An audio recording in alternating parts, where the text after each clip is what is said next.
ಆತ್ಮೀಯರೇ, ಎಲ್ಲರಿಗೂ ವೈಕುಂಠ ಏಕಾದಶಿ ಶುಭಾಶಯಗಳು. ನಾವು ಸತತವಾಗಿ ಸುಮಾರು ವರ್ಷದಿಂದ ಈ ಕಾರ್ಯಕ್ರಮ ಹಮ್ಮಿಕೊಂಡು ಬರ್ತಾ ಇದ್ದೀವಿ. ಮೊದಲನೇದಾಗಿ ನಮ್ಗೆ ಗಂಗೆ ಪೂಜೆ ನಡೆಯುತ್ತೆ ಹಿಂದಿನ.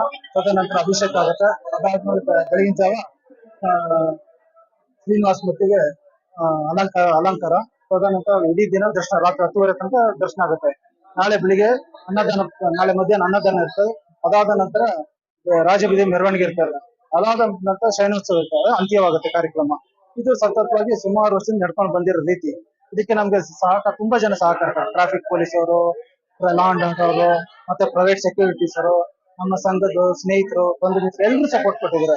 ಅವರ ಒಂದು ಇದರಿಂದ ಕೃಪೆಯಿಂದ ಈ ಕಾರ್ಯಕ್ರಮ ಯಶಸ್ವಿಯಾಗಿ ನಡ್ಕೊಂಡು ಹೋಗ್ತಾ ಇದೆ.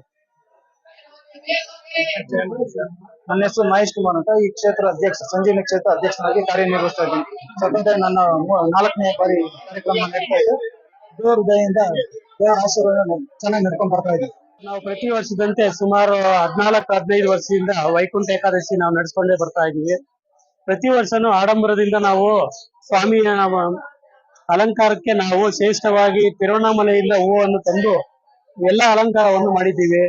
ಹಾಗೂ ನಮ್ಮ ಈ ಜನಗಳಿಗೆ ಚೆನ್ನಾಗಿ ವಿಭಿನ್ನವಾಗಿ ಇರುವ ಒಂದು ಗುಹೆ ತರ ಮಾಡಿ ವೆಂಕಟೇಶ್ವರನ ಇದಕ್ಕಾಗಿ ನಾವು ಎಲ್ಲವನ್ನು ಮಾಡ್ತಾ ಇದ್ದೀವಿ. ಹಾಗೂ ನಾಳೆ ಬಂದು ದ್ವಾದಶಿ ಹಾಗೂ ನಾಳೆ ದ್ವಾದಶಿ ಎಂದು ನಾವು ಅನ್ನದಾನ ಏರ್ಪಡಿಸಿದ್ದೇವೆ. ಸುಮಾರು 10,000ದಿಂದ 20,000 ಜನವರೆಗೂ ನಾವು ಅನ್ನ ಪ್ರಸಾದವನ್ನು ಏರ್ಪಡಿಸಿದ್ದೀವಿ. ಹಾಗೂ ಸಂಜೆ ಡೊಳ್ಳು ಕುಣಿತ ವೀರಗಸೆ ಅವರಿಂದ CS ಕುಮಾರ್ ಅಂತ ಅಂತಾರಾಷ್ಟ್ರೀಯ ಡೊಳ್ಳು ಕುಣಿತದವರಿಂದ ನೃತ್ಯ ಇರುತ್ತದೆ.